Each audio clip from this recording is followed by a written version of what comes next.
right, welcome back, everybody. I'm sorry if you got cut off in a table discussion. When this session ends, you will be put back into that session, so you can continue on with your conversation. So that was an awesome couple of first conversations, and I'm really excited to see where we go next from here.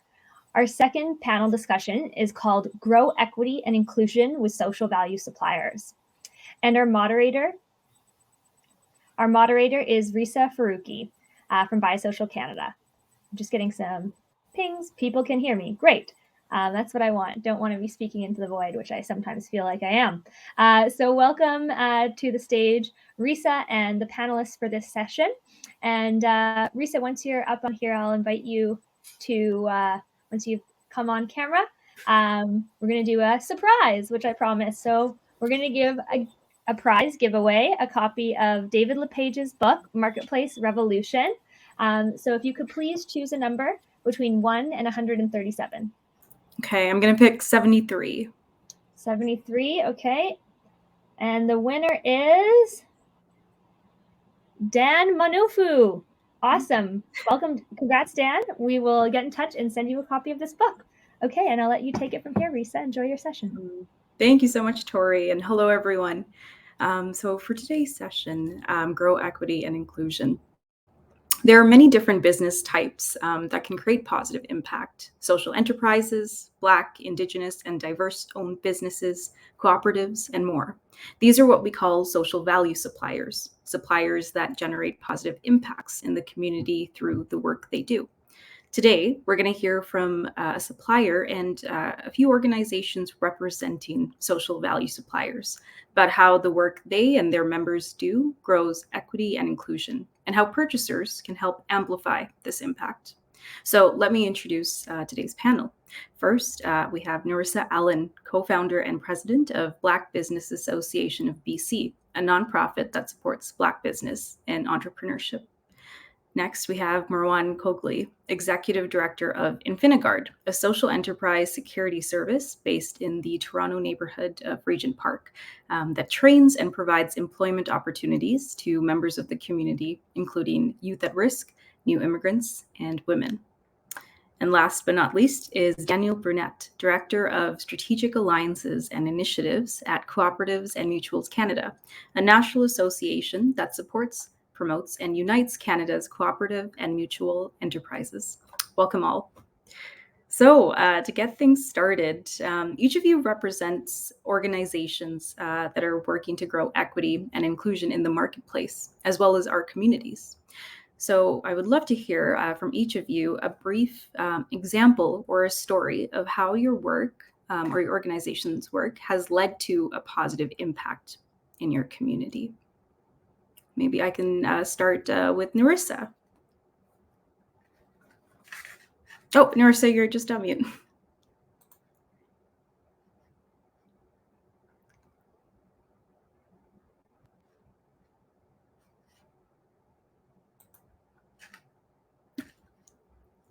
Okay, maybe while Nerissa figures out her audio and video, maybe Marwan, actually, would you like to share a story or an example? Oh, absolutely. And thank you so much for the introduction. And it's an honor and a pleasure to be here. I guess my positive story would have emerged just from Infinigard's existence.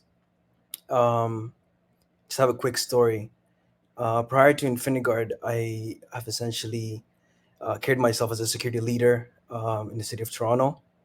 I've done work for multiple celebrities. I've done work on an international level as well. And where I guess I felt like there was a need to kind of create my own entity was when I tried to leverage opportunities for local youth from Regent Park.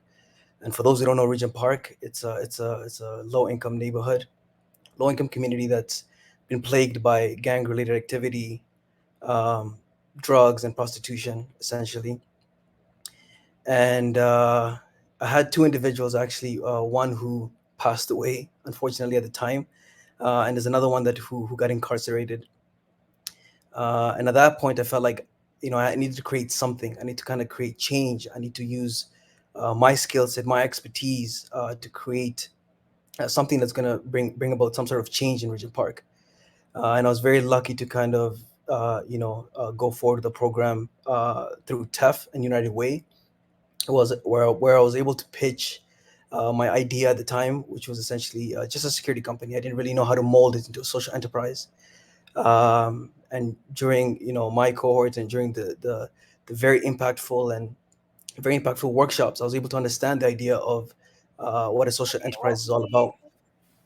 Oh yeah, you're back. Okay.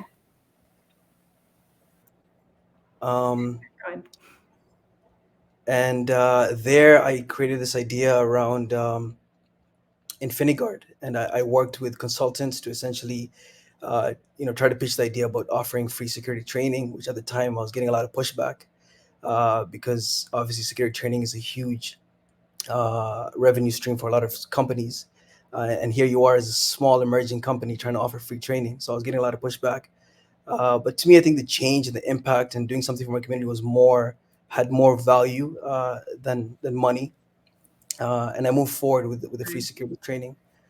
And I also, at the time, I was also chasing local opportunities and trying to sell this idea of a successful, business model that essentially leverages the youth, people from the community, people who know the community, into security opportunities. And I, because of my identity as a social enterprise, because of working with community leaders that tried to see what I was trying to do, they seen the gold in it, and they gave this a chance. And today we've offered employment and free training to over 50 at-risk youth of just Regent Park alone. And I think the change has just, or the impact has just begun. I think we are very hopeful, and we're very ambitious, and we're very optimistic. So yeah, that's my story. Perfect. Thank you, Marwan. And yeah, I see so many emojis going off. So I think that really resonated, the positive impact you're creating with your work. Awesome. Nerissa, I see you were able to solve your tech issues. So yeah, back to you around this question of how BBABC is creating positive impact through a story or an example. Thank you, Risa. I'm really excited to be here today. I think, with BBABC, this is really one of our key mandates, is increasing that engagement with our business community in procurement and in the supply chain. And one of the key pieces that we implemented earlier this year was our Black Biz Global platform. And it serves not only to increase visibility of the businesses, but increase access as well. So it's a national database that lists all of our Black-owned businesses across the country. And it also has an e-commerce platform embedded into it as well. So we serve to promote and increase B2C direct transactions. But in addition, we really are harnessing and really pushing the B2B and B2G networks. Particularly for purchasers, this platform, it supports a one-stop shop to find vendors. We've built a procurement portal that really focuses on driving commerce for that B2B and B2G sector. And that portal is going to be launched later this week. And the reason we wanted to do that is because the Black business community historically has not really been active and engaged in procurement. And we needed to find a way to, one, make it easy to access the information, two, make it easy and simple for suppliers and purchasers to find one another, and just bring and amalgamate information so that it's a one-stop shop on both ends. Wonderful. And Daniel from Co-ops and Mutuals Canada, how about a story from your end? It's hard to, thank you for having me here. It's hard to pick just one. Just context-wise, I came in from the charitable not-for-profit sector. So what I knew of social enterprise was things like the Causeway Work Center in Ottawa rolling off a Crackers Catering as a way to generate revenue, and we used it from a charity point of view. However, when I joined the cooperative sector close to 4 years ago now, a lot of the same values and principles were the same. It's just that instead of waiting on a big funder, it was people coming together. So that story of people coming together within communities, whether it's Indigenous communities setting up, River Select Fisheries Cooperative out in BC, or whether it's people coming together to have affordable housing, which obviously is quite a hot topic right now, or whether it's people coming together to just set up a grocery store so they don't have to take over a grocery store, so they don't have to drive an hour to the next town over in Northern Ontario. Those are all things that sort of inspire me every day in my activities. So although we're a national Apex organization, we do try to have a good sense of what the needs are on the ground. And really, the case could be made that co-ops were the first formal incorporated type of social enterprise. So it's great to have all this conversation now around being more than just the dollar figure at the end of the day, and certainly being more than trying to squeeze as much money as possible out of a community, and taking into consideration the leveraging aspect and the value add that the social component of enterprises can have. Wonderful. And audience, please feel free as we're chatting, if you have any questions for this group, to put it in the Q&A. But maybe I'll move to my next question. What is one thing that you wish purchasers could understand if they want to grow equity and inclusion through their purchasing? Yeah, Daniel. I guess we've had a lot of that conversation internally. We obviously want to encourage co-ops and people to buy from co-ops, and most people have the big multi-million, multi-billion-dollar co-ops in mind, but those represent a fraction of the quantity. Most of them are small and medium enterprises across Canada and just about every industrial sector.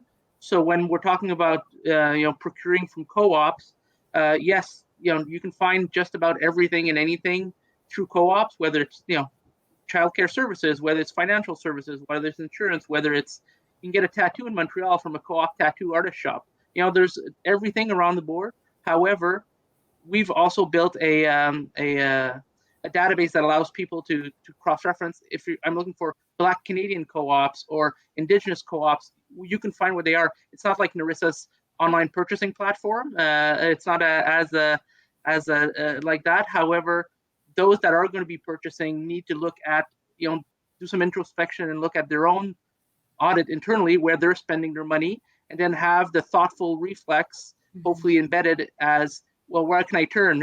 I can turn to Buy Social Canada certified enterprises. I can look to co-ops. I can look to those that are not just the lowest bid.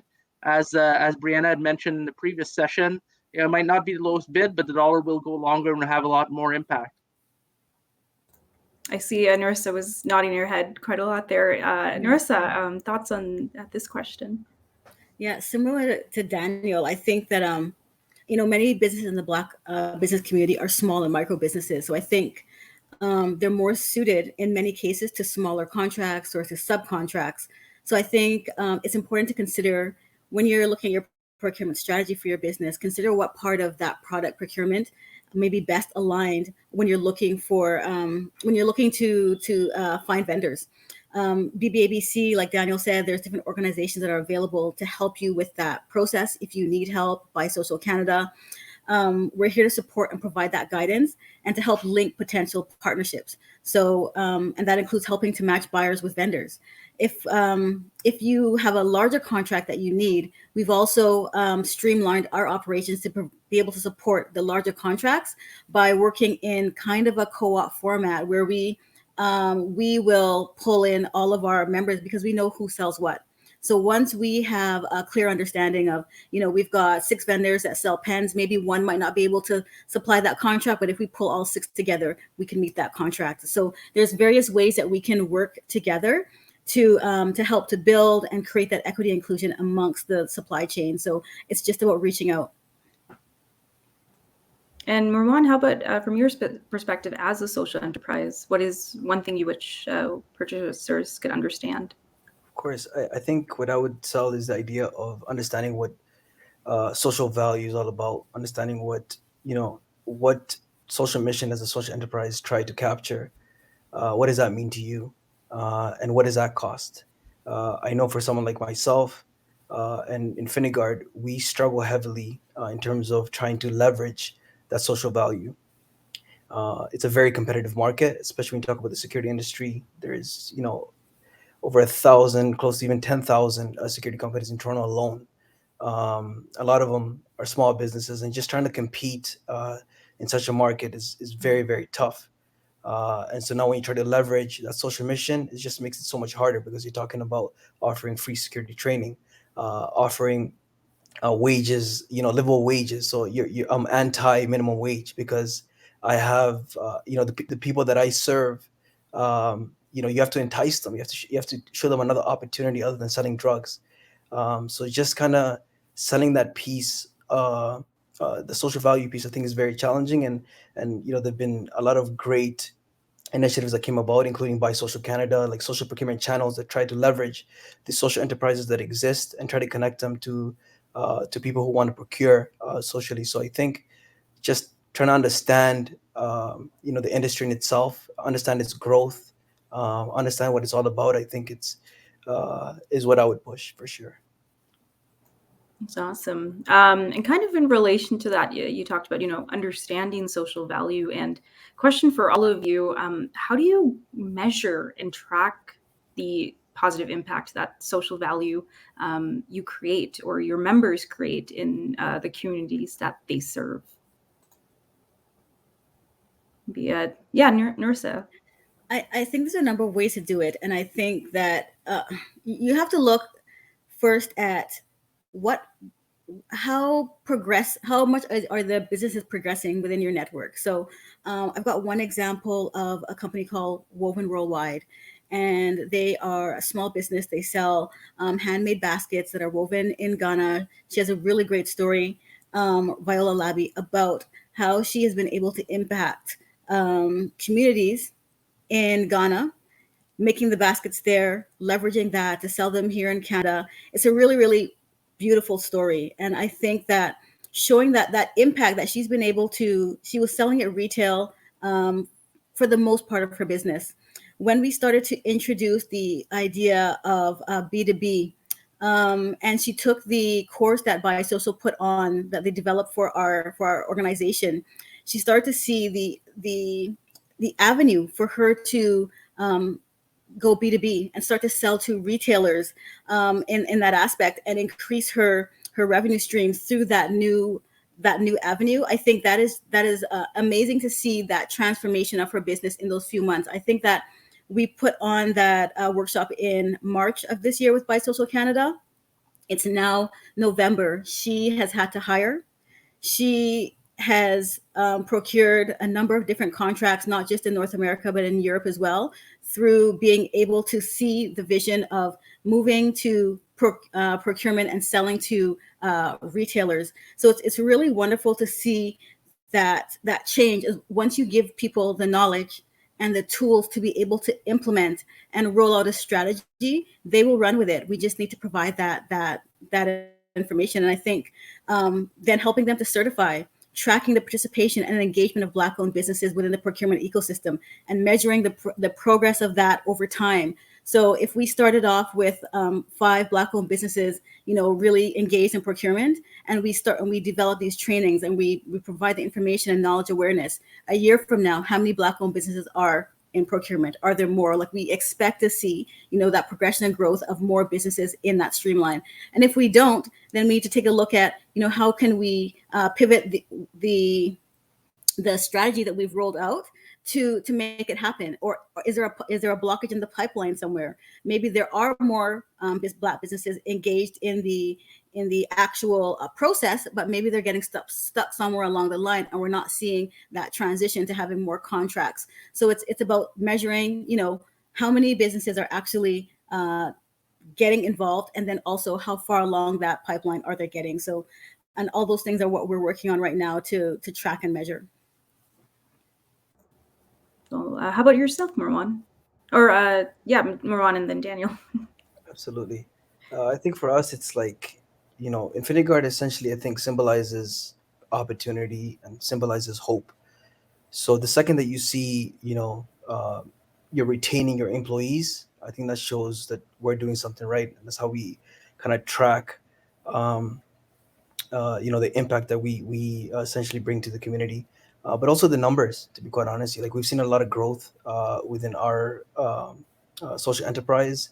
The amount of money when it's time for tax season, just seeing how much money is going back to the community in terms of payroll, I think definitely just puts a smile, on all our faces, everybody that's part of Infinity Guard. And I think the most beautiful one is essentially testimonials. I get testimonials, every time from the youth. in terms of, the investments that we make, the additional training that we offer them, the opportunities, the local opportunities, the constant recognition, and just symbolizing hope in a community that essentially needs it. I think seeing these little things, I think, mean the world to us. That's for sure. Yeah, Daniel.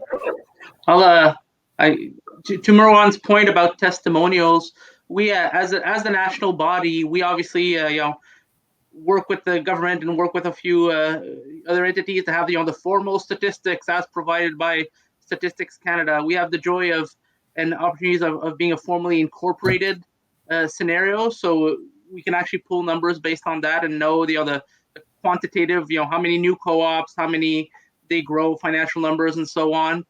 However, the value is really in that storytelling. So Marwan mentioned testimonials. For me, it's when I hear from visits on the ground and so on about how procurement has made a difference, or that thought process, because of the awareness work we did, or because they attended a webinar that CMC hosted where the speaker was somebody from By Social Canada that got them to think differently. And that's really one thing we're hoping to see, is that whether people are approaching co-op procurement through a lens of co-op to co-op and inter-cooperation, whether they're approaching it in regards to what I want to procure my services through, or my food from sustainable fisheries that's owned by Indigenous communities, that is part of the conversation. But there's also one procurement story that comes to mind is promo plastic. So there, everybody has the the branded pens or the lapel pins or all that stuff, from a corporate point of view. Well, there's only 5 big producers across North America, or in Canada, I should say, one of which is a co-op, and it's Promo Plastic. It's based in a small little community in northern Quebec. 14 of the 17 employees are women, and basically it was a family business where the owner wanted to divest himself because of advice and because somebody had heard about it. His daughter recommended that they sell to the employees, and now there's a worker co-op that's owned by majority women that are one of the top suppliers for corporate swag across Canada. So that's something that I would invite people to think about, that whether it's there, or whether they're getting T-shirts made from Value Co-op in Vancouver, or they're working with other providers. It's that reflex of doing it and then telling that story, which we as a national body will then message out in our new curated news service and all the formal channels and in informal conversations. Yeah, I think that's something we always say at Bisocial, right? Like, you're broadening your definition of what best value is. You're being intentional about impact that you can create through something as simple as your purchasing. Awesome. So I'm not seeing any audience questions yet, but I've got many more of my own. So this is actually for Nerissa. We've seen recently there's been a large acknowledgement, such as from the federal government, to finally recognize the existence and the role of Black and other equity-owned, group-owned businesses. In your opinion, how will this impact their future viability? I think that acknowledgement is a first step. I think it has to be followed by actionable and tangible support. Otherwise, it really is not going to impact viability. What impacts viability is, giving businesses the tools they need to grow. Growth and sustainability comes with laying the framework with a fair and transparent policies that have been created with a lens that reflects all of society. And that means much work has to be done by the government to ensure stakeholders are at the table that represent the various members of the communities in which we live. I think that's why, we're here to provide that lens from the Black business community perspective. And there are many others across our communities. We have such a diverse community. It's incumbent upon the government to ensure that everyone has a seat at that table so that everyone's needs are going to be met. And I think at that point, that's where you're going to see growth in viability, as well as sustainability of all businesses. They need tools, they need funding, they need resources, they need mentorship. There's so many pieces that go into ensuring that a business is not just going to be here today and tomorrow, but long into the future. So I think it's about building that framework one, and then putting in all those pieces that are going to allow them to flourish long term. And I see Daniel put in our chat, use the question to talk about IRP capacity building. Daniel, do you want to mention what that's all about? Yeah, I'd be happy to. Many of the people on this call would likely be familiar with the Investment Readiness Program, which is a component of the Social Innovation and Social Finance Strategy, of which David from By Social Canada was intimately involved in co-creating. Right now, there is money on the table to help social purpose organizations, cooperatives, social enterprises, anything that basically has a social value to get capacity building funding. And there's right now the cycle is open for the Foundation for Black Communities and Community Foundations of Canada.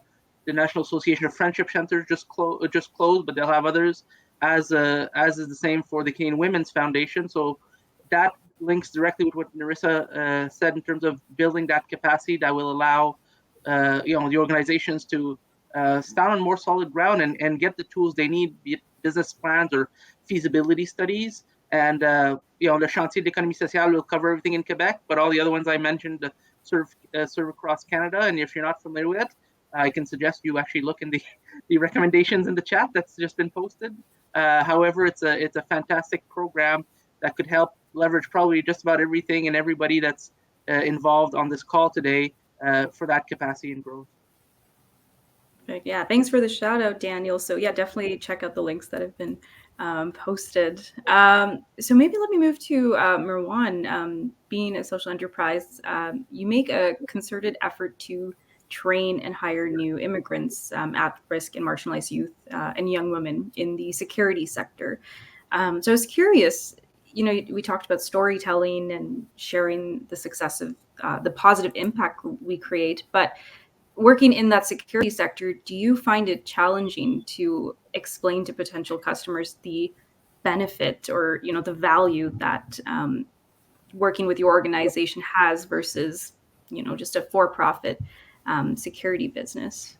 Is it challenging? Yeah, curious to hear. No, absolutely. I think we constantly we're being trained to essentially do these things called elevator pitches. You have a minute or so to essentially sell your idea, and I think in this very competitive security market, it's extremely tough not just to showcase your identity as a social enterprise, but also to compete in terms of bidding and that sort of thing. Try to capture that social value, I think is something very, very hard, let alone trying to capture clients. But I think what's really helped is social procurement channels that exist. When you talk about By Social Canada, when you talk about York University, University of Toronto now, the government, even the city of Toronto, there's a lot of marketing tools where they try to capture that social mission, where they try to leverage these social enterprises. So unless people know about the social enterprise as a whole, or the idea of identifying a social enterprise or operating as a social enterprise, unless you know that the industry in itself, it's very, very tough to kind of leverage yourself and your identity. And I'm pretty confident that if it wasn't for the social procurement channels that exist, we wouldn't have survived in such an aggressive industry. So definitely grateful and kudos to everybody that's part of all these procurement channels. That's for sure. I see a question in the Q&A portion. What are barriers that your organizations or others face in terms of getting certified? Perhaps cost, data requirements, etc. So maybe, Marwan, being a social enterprise, you are certified with By Social Canada, but any barriers that you've come across? And Nerissa and Daniel having certification bodies, any barriers you've noticed with your members? Not really. I think just identifying as a social enterprise and being, being included in the social procurement channels hasn't been difficult whatsoever.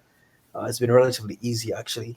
I think if there's any word of advice that I would give, I think once you believe in your social mission and your entity and whatever that looks like, it's so much easier to sell that piece to social procurement channels. It's much harder for like, in the security aspect of things, like the security industry is much harder, but just identifying as a social enterprise and trying to find that social purpose, I think is much easier. And if you're troubled to find that journey, I'd highly recommend TEF and their program. I know they helped us in so many ways. So yeah, that's my answer to that one. I think as an organization that's looking to support and help to get our members certified, I know in certain certifications there are there are requirements for funding, but as an organization that helps to cover and reimburse some of those costs, I think we've removed that barrier. So I think, like Marwan said, it's not so much of a barrier as your willingness to engage and learn. And I think it's incumbent upon us as an organization to bring that awareness about these programs so that they can become certified, and so that we can show why it's important to be certified, to show why it's important to be a social enterprise, and not just for the benefit of of the community, but even just to show the bottom line as a business. There are benefits there as well. So that's the kind of work that we do as a association to ensure that, to help our members move that dial and to get them certified. And from our end, we're a national apex body, but we're not a certification body. Co-ops incorporate according to their various acts. Of the 7,500, only about 100 are incorporated federally. The rest are provincially or territorially incorporated, and that's a reflection of most co-ops are set up to support and address a local need identified by the community that the members represent. How we help, though, and how we can play a role is, we mentioned earlier, sort of Black Canadian or Indigenous co-ops.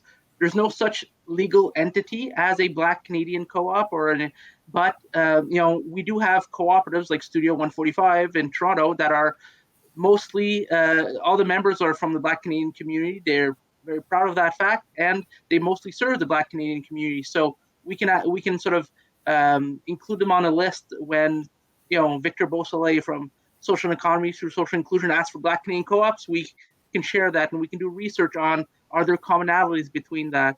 Often ethnocultural language communities will come together in terms of co-op housing. So we can play that role of looking for trends and opportunities and creating opportunities for those communities through the co-op model, through co-op development, and so on.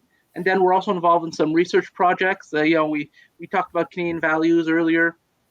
We did a research study a few years ago called Cooperatives and Mutuals in an Age of Uncertainty, which basically showcased what we already knew through hearsay, is that young people want to get involved, want to purchase, want to work for entities that have that social mission, right? That social value. So that there's that link there. But we're also working on a project with St. Mary's University called Accounting for Cooperative Transformation, ACT.coop, which is going to be launched next year. But that actually maps cooperative activities both to the cooperative principles, but also to the sustainable development goals. So that will allow co-ops to benchmark themselves and compare, and realign some of their activities. Brilliant. And this, I think, my last question before we wrap up. You've spoken bits and pieces here, but would love to hear, what do you see are current challenges or barriers for either your own organization or your members you serve to access procurement opportunities for the marketplace? What are current barriers and current challenges that you're seeing? I think for our members specifically, it's the amount of information that's kind of scattered all over the place. So when we're looking, there's municipal sites, you've got your provincial, each province has their own portal, the federal government has their own portal, and then you've got businesses who are looking to, who are purchasers. And it's overwhelming for these businesses to try to figure out, where do I go to find an opportunity to apply? So I think as an organization, that's one of the things that we've tackled, or we're trying to tackle with our procurement portal, is to amalgamate that information into one place, so they're not trying to find it all over the place, because that in itself is overwhelming. Then take it to the next step where they now have to, the applications are also long. So we have to put together ways for them to help to train them to be able to apply once they find the opportunities. Now, how do they go about applying and understanding the process? We've had sessions from PAC, and they've been really great in running through, how do you step by step go through an application for Procurement Assistance Canada and the federal government tenders. So I think for us, it's that amalgamation of information. It's so much, and it's all over the place. Daniel or Muwan? Yeah, I think I was going to piggyback on the idea of centralizing information. I think there's so much procurement channels, and maybe this is something that we are going to work towards. Is not only is are people learning about this, the sector in itself. I think just centralized information makes it so much easier for people to learn about organizations that already exist, and essentially how to kind of come together and collaborate and kind of work towards doing a contract together. So I know one of the biggest things that we're facing is we're relatively small despite being around for about 3 years. So these big tenders, these big contracts, we have a very tough time bidding on because we're not that big. But if we had, if there's a way to learn about other social enterprises, especially in the security industry, it'd create that room for collaboration.